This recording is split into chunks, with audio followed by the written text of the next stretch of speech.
আসসালামু আলাইকুম। এটিএন বাংলার গ্রামগঞ্জের খবরে সবাইকে স্বাগত জানাচ্ছি। তানিয়া ইসলাম রাত্রি। শুরুতেই সংবাদ শিরোনাম। শ্রমিকদের যৌক্তিক দাবি আড়ালে রেখে গার্মেন্টস শিল্পে অসন্তোষ দূর করা সম্ভব নয় বলছেন বিশেষজ্ঞরা। ক্ষতিপূরণের দাবিতে আজও বিক্ষোভ। আদালতে আত্মসমর্পণ করে 5 দিন কারাভোগের পর জামিনে ছাড়া পেলেন দৈনিক আমার দেশ পত্রিকার ভারপ্রাপ্ত সম্পাদক মাহমুদুর রহমান। জমি দখল আর চাঁদাবাজি মামলায় ঠাকুরগাঁও 2 আসনের সাবেক সংসদ সদস্য দবিরুল ইসলামকে কারাগারে পাঠিয়েছে আদালত। অনিয়ম আর অব্যবস্থাপনার মধ্য দিয়ে চলছে ফরিদপুর জেনারেল হাসপাতাল। দালালদের দৌরাত্ম্যে নাজেহাল রোগী ও তাদের স্বজনেরা। এবং বৈরী আবহাওয়ায় উপকূলে নৌযান চলাচল বন্ধ, সমুদ্র বন্দরে 3 নম্বর সতর্ক সংকেত।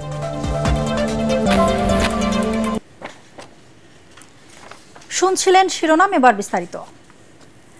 পোশাক শ্রমিকদের যৌক্তিক দাবি আড়ালে রেখে গার্মেন্টস শিল্পে শ্রম অসন্তোষ দূর করা সম্ভব নয় বলে মনে করেন বিশেষজ্ঞরা। তাদের মতে সরকারের সাথে ত্রিপক্ষীয় সিদ্ধান্তের পরও কারখানা পর্যায়ে তা বাস্তবায়ন না হওয়ায় এখনও শিল্পাঞ্চলে অস্থিরতা দূর হচ্ছে না। যদিও শ্রম মন্ত্রণালয় বলছে শ্রম সংকট নিরসনে সর্বোচ্চ আন্তরিকতা দিয়ে কাজ করছে সরকার। এদিকে ক্ষতিপূরণের দাবিতে আজও আন্দোলন করে পোশাক শ্রমিকরা। শারফুল আলমের রিপোর্ট। ক্ষতিপূরণের দাবিতে বৃহস্পতিবারও আন্দোলন করেন পোশাক শ্রমিকরা। সাভারের নবীনগর চন্দ্রা মহাসড়ক অবরোধ করে বিক্ষোভ করে তারা। এতে ওই সড়কে ফের যানজট তৈরি হয়, ভোগান্তি বাড়ে যাত্রীদের। যদিও প্রশাসনের আশ্বাসে অবরোধ প্রত্যাহার করে নেন শ্রমিকরা। শিল্পাঞ্চলে কারখানাগুলোতে নিরাপত্তার স্বার্থে আইনশৃঙ্খলা বাহিনীর অতিরিক্ত সদস্য নিয়োজিত রয়েছে। এরপরেও আশুলিয়া এলাকায় 15টি কারখানায় ছুটি ঘোষণা করেছে মালিকপক্ষ। পোশাক শ্রমিকদের আন্দোলন হয়েছে গাজীপুরেও। প্রায় 2 মাস ধরেই এমন শ্রম অসন্তোষের মধ্য দিয়ে যাচ্ছে দেশের প্রধান রপ্তানি শিল্প। যে পরিমাণে তাদের মজুরি পাওয়ার কথা, গ্রেড অনুযায়ী তাদের যে রিভিশনগুলো হওয়ার কথা, সম্ভবত সেটি এখনও 100% ফ্যাক্টরিতে, বিশেষ করে আসলে গাজীপুর এলাকাতে ফ্যাক্টরিগুলোতে এখনও পূর্ণভাবে বাস্তবায়ন হয়নি। সরকারের যৌথ সিদ্ধান্তের পরেও কারখানা পর্যায়ে এটি এখনো বাস্তবায়নের অঙ্গীকার এবং বাস্তবায়ন আসলে ঠিক মতো হচ্ছে না। ছোট ছোট কারখানাগুলোতে বাস্তবায়ন না হওয়ার কারণে পাশের বড় কারখানা যেখানে হয়েছে অলরেডি, তারাও হয়তো এর কারণে অ্যাফেক্টেড হচ্ছে। শ্রমিকদের যৌক্তিক দাবি অনিষ্পন্ন রেখে আপনি কোনোভাবেই কারখানার এই অসন্তোষ পূর্ণভাবে আসলে সমাধান সম্ভব না। স্বাক্ষর হয়েছে, এখন এটার পূর্ণ বাস্তবায়ন দরকার। 26 সেপ্টেম্বর অগ্রাধিকার দিয়ে শ্রমিকদের 18 দফা দাবি মেনে নেওয়ার ঘোষণা আসে ত্রিপক্ষীয় বৈঠকে। এরপরও থামছে না শ্রমিকদের আন্দোলন, যদিও সরকার বলছে দ্রুত পরিস্থিতি স্বাভাবিক হয়ে আসবে। প্রতিটা জিনিস আমরা অ্যাড্রেস করছি এবং এখানে ল অ্যান্ড অর্ডার যেটা আছে সেটা আমাদের যারা আছে স্বরাষ্ট্র উপদেষ্টা মহোদয় সহ আমরা সবকিছু এটা মনিটর করছি। আশা করছি যে সবাই শান্ত হবে। আমাদের দেশে উৎপাদনের পরিস্থিতি যেটা দরকার, আমাদের ইকোনমি বাঁচানোর জন্য আমাদের শ্রমিক পক্ষ, মালিক পক্ষ সবাইকে আমরা অনবোর্ড করে আমরা এটা নিরসন করব। পোশাক শিল্পের সাথে 40 লাখ মানুষের কর্মসংস্থান সচল রাখতে সব পক্ষের সহযোগিতা প্রয়োজন বলে মনে করেন বিশ্লেষকরা। শ্রম সংকট নিরসনে সব ধরনের উদ্যোগ নেওয়া হচ্ছে বলেও জানান তারা। শারফুল আলম, এটিএন বাংলা, ঢাকা। আদালতে আত্মসমর্পণ করে 5 দিন কারাভোগের পর জামিনে ছাড়া পেলেন দৈনিক আমার দেশ পত্রিকার ভারপ্রাপ্ত সম্পাদক মাহমুদুর রহমান। সজীব ওয়াজেদ জয়কে অপহরণ ও হত্যা চেষ্টা মামলায় বিকালে গাজীপুরের কাশিমপুর কারাগার থেকে মুক্তি পান তিনি। এর আগে ঢাকা মহানগর দায়রা জজ আদালত তার জামিন মঞ্জুর করেন। এদিকে বাড্ডা থানার আরেকটি হত্যা মামলায় গ্রেপ্তার দেখিয়ে কারাগারে পাঠানো হয়েছে সাবেক আইনমন্ত্রী আনিসুল হককে। মিজান শাহজাহানের রিপোর্ট। সাবেক প্রধানমন্ত্রী শেখ হাসিনার ছেলে সজীব ওয়াজেদ জয়কে অপহরণ ও হত্যাচেষ্টার মামলায় সাজাপ্রাপ্ত মাহমুদুর রহমান দেশে ফেরার 2 দিন পর গত রোববার আত্মসমর্পণ করেন আদালতে। এই মামলায় দুপুরে ঢাকা মহানগর দায়রা জজ আদালতে তার জামিন আবেদন করা হলে তা মঞ্জুর করেন বিচারক। বিকেলে আদেশের কপি কাশিমপুর কারাগারে পৌঁছালে মুক্তি পান আমার দেশ পত্রিকার আলোচিত এই সম্পাদক।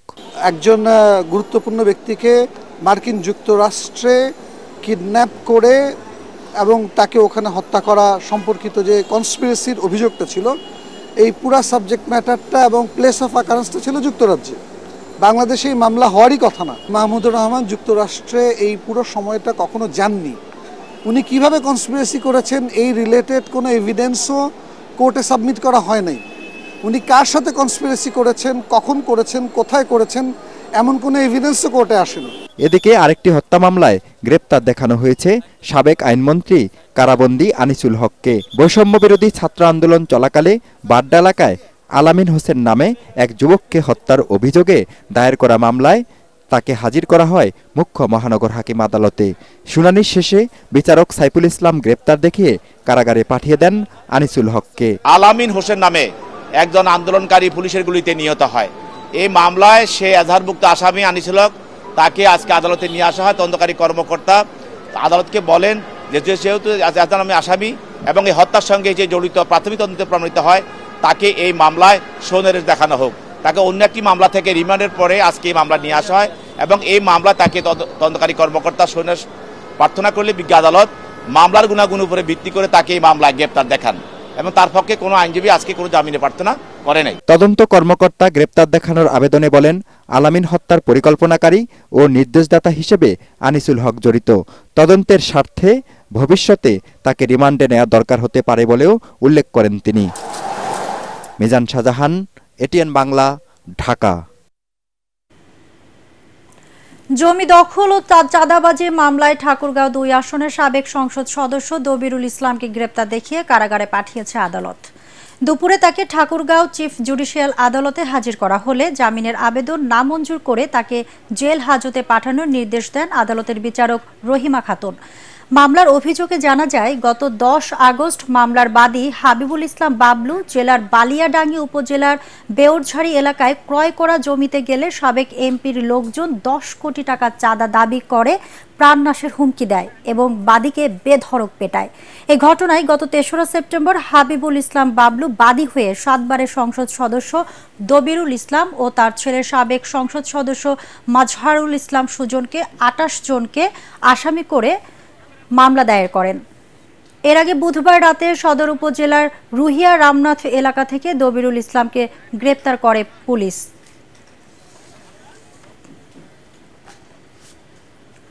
অনিয়ম আর অব্যবস্থাপনার মধ্য দিয়ে চলছে ফরিদপুর জেনারেল হাসপাতালের কার্যক্রম। দালালদের দৌরাত্ম্যে নাজেহাল রোগী ও স্বজনেরা।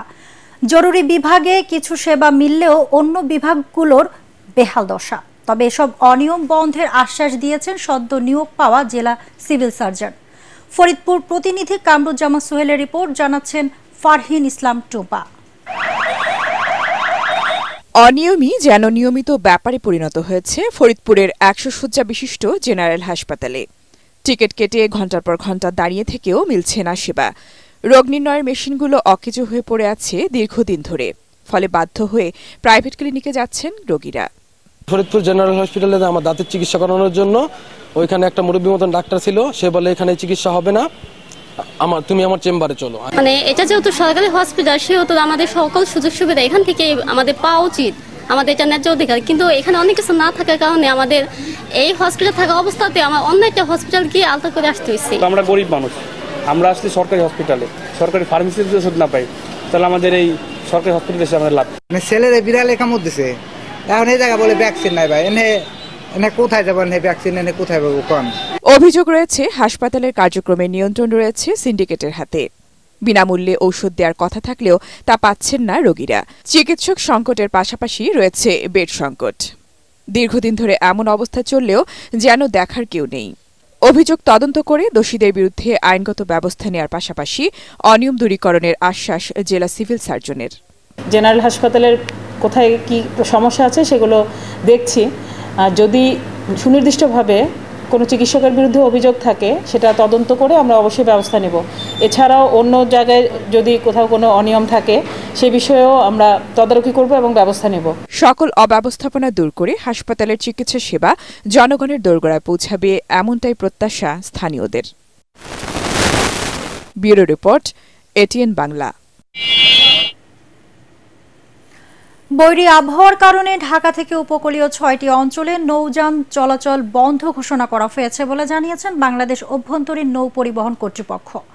যাত্রীদের জানমালের নিরাপত্তার কথা বিবেচনায় এই নির্দেশনা দেওয়া হয়েছে বলে জানিয়েছেন সংস্থাটি।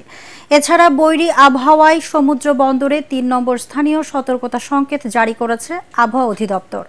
উপকূলীয় অঞ্চলের নদীতে প্রচণ্ড ঢেউ থাকায় ঢাকা থেকে হাতিয়া, বেতুয়া, খেপুপাড়া, চরমন্তজ, রাঙাবালি এবং মনপুরাগামী নৌযানগুলোকে পরবর্তী নির্দেশ না দেওয়া পর্যন্ত চলাচল না করার নির্দেশনা দিয়েছে BIWTA। এদিকে রাজধানী জুড়ে গতকাল সন্ধ্যা থেকে শুরু হওয়া বৃষ্টি সকাল পর্যন্ত চলে। এতে দুর্ভোগে পড়েন সাধারণ মানুষ।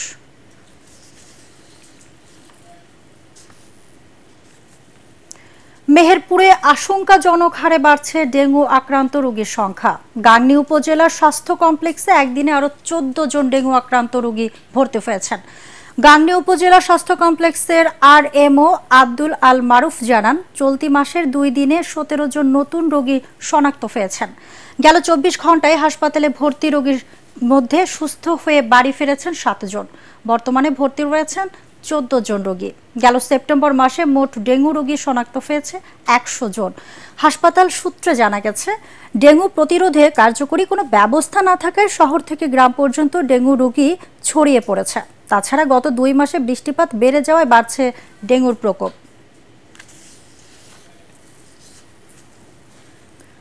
খাগড়াছড়িতে শিক্ষককে পিটিয়ে হত্যার ঘটনায় বিচ্ছিন্ন কয়েকটি ঘটনার পর পরিস্থিতি অনেকটাই স্বাভাবিক রয়েছে। মানুষ তাদের স্বাভাবিক কাজকর্মে বের হয়েছেন। দূরপাল্লার যানবাহন ছেড়ে যাচ্ছে। গতকাল বন্ধ থাকলেও আজ খাগড়াছড়ি, পানছড়ি ও দীঘিনালা সড়কে গাড়ি চলাচল করছে। খাগড়াছড়িতে আজ সাপ্তাহিক হাটবার হলেও পাহাড়ি ক্রেতা বিক্রেতার উপস্থিতি তুলনামূলক কম। যেসব পাহাড়িরা বেচে কেনার জন্য আসতেন তাদের অনেকেই শহরতলির ধর্মঘর ও স্বনির্ভর এলাকায় তাদের পসরা নিয়ে বসেছেন। এদিকে পিটুনিতে নিহত খাগড়াছড়ি টেকনিক্যাল স্কুল অ্যান্ড কলেজের শিক্ষক আবুল হাসনাত মোহাম্মদ সোহেল রানার লাশ স্বজনদের কাছে হস্তান্তর করা হয়েছে। সিএনজি স্টেশন থেকে যানবাহনগুলোতে 24 ঘন্টা গ্যাস সরবরাহ এবং অবৈধভাবে সিলিন্ডারে করে কন্টেইনারে গ্যাস সরবরাহ বন্ধের দাবিতে ঢাকা সিলেট মহাসড়ক অবরোধ করে চালক ও মালিকরা। বেলা 11টা থেকে বিকেল 3টা পর্যন্ত ঢাকা সিলেট মহাসড়কের সাবে প্রতাপ এলাকায় অবস্থান নেয় তারা। এ সময় মহাসড়কের 2 পাশে অন্তত 20 কিলোমিটার জুড়ে অসংখ্য যানবাহন আটকা পড়ে। পরে সেনাবাহিনী ও পুলিশের আশ্বাসে অবরোধ তুলে নেওয়া হয়। আন্দোলনকারীরা জানায়, দেশের খনি থেকে উত্তোলন করা গ্যাস সরবরাহে কোনো সময়সীমা থাকা যৌক্তিক নয়। পাশাপাশি নরসিংদী থেকে যাতায়াতকারী বিভিন্ন গাড়িতে গ্যাস সরবরাহ না করে সিএনজি স্টেশনগুলো সিলিন্ডারের মাধ্যমে কলকারখানায় তা সরবরাহ করে আসছে, যা সম্পূর্ণ অযৌক্তিক এবং আইন বিরোধী। অচিরে এই সমস্যা সমাধানে ব্যবস্থা নিতে প্রশাসনের হস্তক্ষেপ কামনা করেছেন চালক ও মালিকরা। ঢাকার সাভারে ধসে পড়া রানা প্লাজার মালিক সোহেল রানার জামিন বাতিল ও দৃষ্টান্তমূলক শাস্তির দাবিতে মানববন্ধন কর্মসূচি পালন করেছেন শ্রমিকরা। বুধবার সন্ধ্যায় ধসে পড়া রানা প্লাজার সামনে জাতীয় গার্মেন্টস শ্রমিক ফেডারেশনের উদ্যোগে এই কর্মসূচি পালন করেন তারা। মানববন্ধনে জাতীয় গার্মেন্টস শ্রমিক ফেডারেশনের সভাপতি আমিরুল হক আমিন সহ নিহত শ্রমিকদের পরিবারের সদস্য ও আহতরা অংশ নেন। এ সময় তারা ভবন মালিক সোহেল রানার জামিন বাতিল ও ফাঁসির দাবি জানান।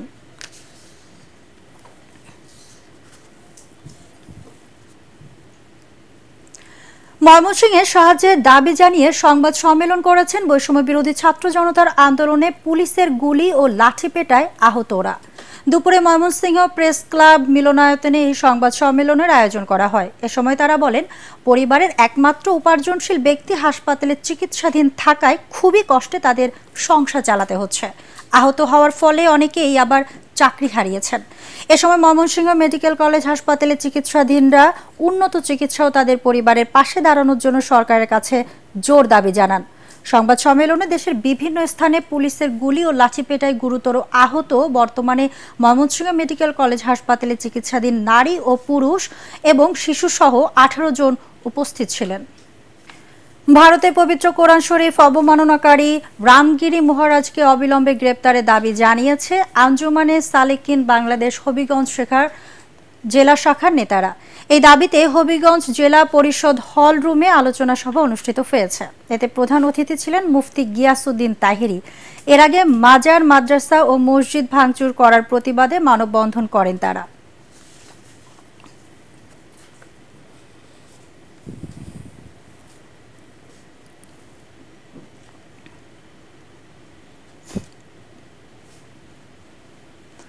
আধিপত্য বিস্তার নিয়ে নড়াইলের কালিয়ায় বিএনপির দুই গ্রুপের সংঘর্ষে 2 জন গুরুতর আহত হয়েছে। এরপর সেনাবাহিনী অভিযান চালিয়ে ঘটনাস্থল থেকে বিপুল সংখ্যক দেশীয় অস্ত্র সহ 4 জনকে আটক করে। স্থানীয়রা জানায়, বেন্দারচর গ্রামে উপজেলার বিএনপির সদস্য সচিব ওয়াহিদুজ্জামান মিলুর সাথে সীতারামপুর গচর গ্রামের বিএনপি নেতা শেখ রবিউল ইসলামের দীর্ঘদিন ধরে বিরোধ চলছিল। এর জের ধরেই এই সংঘর্ষ হয়। আটককৃতদের কালিয়া থানায় হস্তান্তর করা হয়েছে।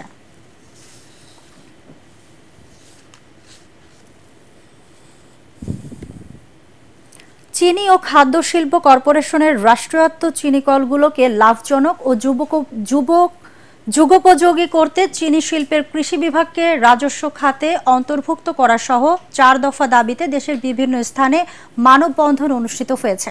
জয়পুরহাটে চিনিকলের প্রধান ফটকের সামনে মানববন্ধন অনুষ্ঠিত হয়। জয়পুরহাট চিনিকলের ব্যবস্থাপনা পরিচালক আখলাসুর রহমান, জিএম তারেক ফরহাদ ও চিনিকল শ্রমিক কর্মচারী ইউনিয়নের সভাপতি আলী আক্তার সহ অন্যান্যরা এ সময় বক্তব্য রাখেন। ঝিনাইদহের কালীগঞ্জে মোবারকগঞ্জ চিনিকলের সামনে এই কর্মসূচির আয়োজন করা হয়। ব্যানার ফেস্টুন নিয়ে চিনিকলের কর্মকর্তা কর্মচারী সহ অন্যান্যরা এতে অংশ নেন। এ সময় বক্তারা চিনি ও খাদ্য শিল্প কর্পোরেশনকে কৃষি মন্ত্রণালয়ের অন্তর্ভুক্ত ও ইক্ষু সম্প্রসারণ উইং গঠনের দাবি জানান। জামালপুরের দেওয়ানগঞ্জে জিল বাংলা সুগার মিলের প্রধান ফটকে এই কর্মসূচি পালিত হয়। চিনি ও খাদ্য শিল্প কর্পোরেশন শ্রমিক কর্মচারী ফেডারেশনের সাধারণ সম্পাদক রায়হানুল হক, জিল বাংলা সুগার মিলের deputy general manager Mohammad Alauddin ও Zeal Bangla sugar mills workers ইউনিয়নের ভারপ্রাপ্ত সভাপতি সুলতান মিয়া এ সময় বক্তব্য রাখেন।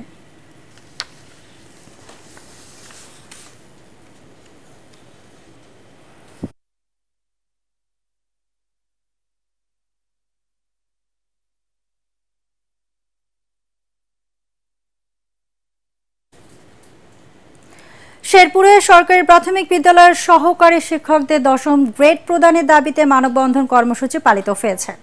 জেলার ঝিনাইগাতি উপজেলা পরিষদের সামনে 3 শতাধিক শিক্ষক জড়ো হয়ে এই কর্মসূচি পালন করেন। এতে বক্তারা বলেন, দেশের শিক্ষা ব্যবস্থায় প্রাথমিক শিক্ষকদের ভূমিকা সবথেকে বেশি। তারপরও দীর্ঘদিন ধরে সরকারি প্রাথমিক বিদ্যালয়ের সহকারী শিক্ষকদের সঙ্গে বৈষম্যমূলক আচরণ করা হচ্ছে। মানববন্ধন শেষে উপজেলা নির্বাহী কর্মকর্তার মাধ্যমে প্রধান উপদেষ্টা বরাবরে স্মারকলিপি দেন আন্দোলনরত শিক্ষকরা।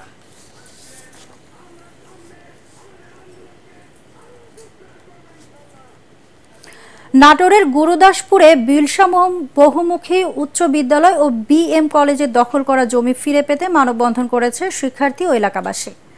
বিদ্যালয়ের সামনে এই কর্মসূচি পালন করা হয়। শিক্ষার্থী ও স্থানীয়দের অভিযোগ, নাটোর 4 আসনের সাবেক সংসদ সদস্য মরহুম আব্দুল কুদ্দুসের ভাতিজা শ্যামল আলী দীর্ঘদিন যাবৎ ওই প্রতিষ্ঠানের জমি অবৈধভাবে দখলের পর গ্যারেজ ও দোকান নির্মাণ করে সেগুলো বাণিজ্যিকভাবে ভাড়া দিয়ে বিপুল পরিমাণ অর্থ আদায় করছেন। তবে অভিযোগ অস্বীকার করে শ্যামল আলী বলেন, তিনি শিক্ষা প্রতিষ্ঠানের জমি আত্মসাৎ করেননি, এটি তার পৈতৃক জমি। দুর্নীতিবাজ, ভূমিদস্যু ও অবৈধ ভোটে নির্বাচিত নওগাঁর পত্নীতলা উপজেলার দিবর ইউনিয়ন পরিষদের চেয়ারম্যান রাহাত জামানের পদত্যাগের দাবিতে মানববন্ধন অনুষ্ঠিত হয়েছে। সকালে উপজেলার বাকরইল মোড়ে দিবর ইউনিয়ন পরিষদের সামনে সর্বস্তরের জনসাধারণের ব্যানারে এই মানববন্ধন অনুষ্ঠিত হয়। বিভিন্ন শ্রেণী পেশার মানুষ মানববন্ধনে অংশ নেন। পিরোজপুরের ভান্ডারিয়ায় অনুষ্ঠিত হলো দুর্নীতি প্রতিরোধ বিষয়ক বিতর্ক প্রতিযোগিতা। দুর্নীতি দমনে প্রতিকার নয়, প্রতিরোধই শ্রেষ্ঠ পন্থা। এই প্রতিপাদ্য সামনে রেখে প্রতিযোগিতায় 8টি মাধ্যমিক বিদ্যালয়ের শিক্ষার্থীরা পক্ষে বিপক্ষে তাদের যুক্তি তুলে ধরেন। এতে চ্যাম্পিয়ন হয় ভিটাবাড়িয়া নূরজাহান আদর্শ মাধ্যমিক বিদ্যালয় ও রানার আপ হয় মজিদা বেগম বালিকা বিদ্যালয়। অনুষ্ঠানে ভান্ডারিয়া উপজেলা নির্বাহী কর্মকর্তা মোহাম্মদ ইয়াসিন আরাফাত রানা, ভান্ডারিয়া সরকারি কলেজের অধ্যক্ষ প্রফেসর আমানুল্লাহ খান, উপজেলা মাধ্যমিক শিক্ষা অফিসার জহিরুল আলম ও এটিএন বাংলার জেলা প্রতিনিধি শফিকুল ইসলাম মিলন সহ শিক্ষক শিক্ষার্থীরা উপস্থিত ছিলেন। ভোলায় যৌথ বাহিনীর অভিযানে বিপুল পরিমাণ ফেন্সিডিল ও গাঁজা সহ 5 মাদক ব্যবসায়ীকে আটক করা হয়েছে। গতরাতে ভোলা সদরের বাপ্তা পাইলট এলাকা থেকে তাদেরকে আটক করা হয়। এ সময় তাদের কাছ থেকে 28 কেজি 500 গ্রাম গাঁজা, 187 বোতল ফেন্সিডিল, 17 পিস ইয়াবা, একটি রামদা, 6টি মোবাইল ফোন ও নগদ 32,000 টাকা উদ্ধার করা হয়।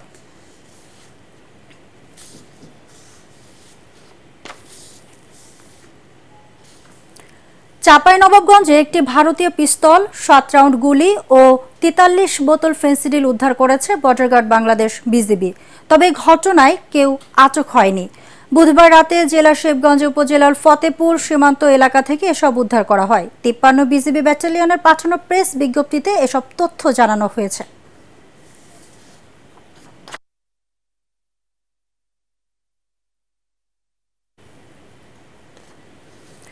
রাজশাহীতে শুরু হয়েছে মাসব্যাপী ক্ষুদ্র পণ্য বাণিজ্য মেলা।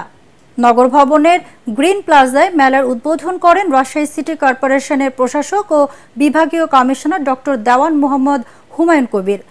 মেলার 47টি স্টলের মধ্যে ক্রোকারিজ, খাদ্য সামগ্রী, তাঁতবস্ত্র, গার্মেন্টস, ভ্যারাইটি সামগ্রী, গিফট কর্নার, খেলনা সামগ্রী ছাড়াও ছোটদের বিনোদনের নাগরদোলা সহ 3টি রাইডস রয়েছে। প্রতিদিন সকাল 10টা হতে রাত 10টা পর্যন্ত সকলের জন্য উন্মুক্ত থাকবে এই মেলা।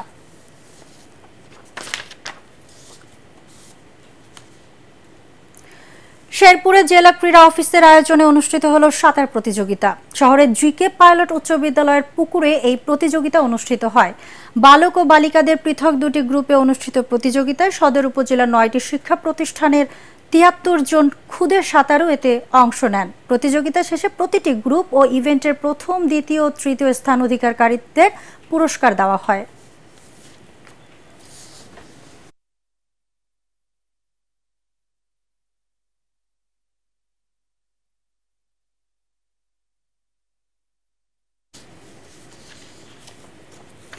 দর্শক, পরবর্তী সংবাদ দেখার আমন্ত্রণ জানিয়ে এখনকার মতো শেষ করছি।